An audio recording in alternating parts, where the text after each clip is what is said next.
আমি জামাতকে ভোট দিয়েছিলাম।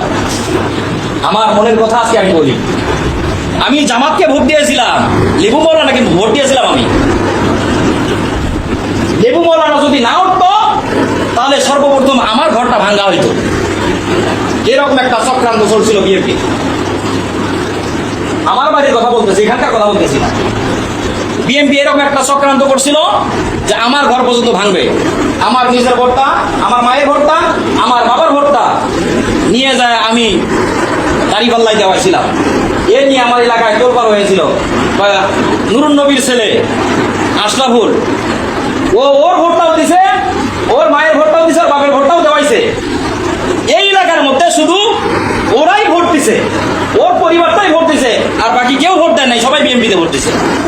আমি দেখলাম যে আমাদের কুমারগাড়িতে বিএনপি যতগুলো ভোট পাইছে তার থেকে ডাবল ভোট পাইছে জামাত।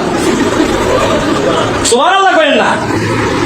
এই যে জামাতকে ভোট দিছি আমরা, এই জামাত আবার কি করে ওই রাম মূর্তি উদ্বোধন করবার চায়। আমি বলি ওদের ইমান চলে গেছে। কি চলে গেছে? যদি ইমান থাকতো তাহলে কখনো যাইতো না।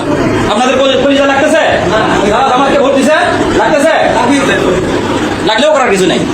আমি হক কথা বলবো। বিএনপি চিনি না, আওয়ামী লীগ চিনি না, জামাত চিনি না, শিবির চিনি না। আমি যারা ভালো কাজ করবে তাদের পক্ষে আমি, যারা ভালো কাজ করবে না তাদের বিপক্ষে আমি। এতে আমার গলায় যদি ফাঁসির দড়ি আছে তারপর আমি নিতে রাজি আছি। পলাশবাড়িতে 2 নং হোসেনপুর, এখানে কি হয়েছে? রাম মূর্তি তৈরি হয়েছে। আজকে আলেম ওলামা ডাক দিয়েছেন যে ওই রাম মূর্তি হয় অপসারণ করতে হবে, না ভেঙে ফেলা হবে। জুম্মার নামাজের পরে ডাক আছে। যাদের ইমান আছে তারা যাবে ওখানে, যাদের ইমান নাই তারা ওখানে যাবে না। আমরা যাওয়ার জন্য চেষ্টা করবো ইনশাআল্লাহ। আমরা দাঁড়িপাল্লায় ভোট দিয়ে বিশাল বড় ভুল করছি। এই কারণেই ভুল করছি, দেখেন আমি কিন্তু ভোটের আগে বলেছিলাম, এই মসজিদেও আলোচনা করেছিলাম, যদি আপনি ভালো মানুষকে ভোট দেন, সে যদি ভালো কাজ করে তাহলে ওই ভালো কাজের সব আপনার আমলনামায় আসবে।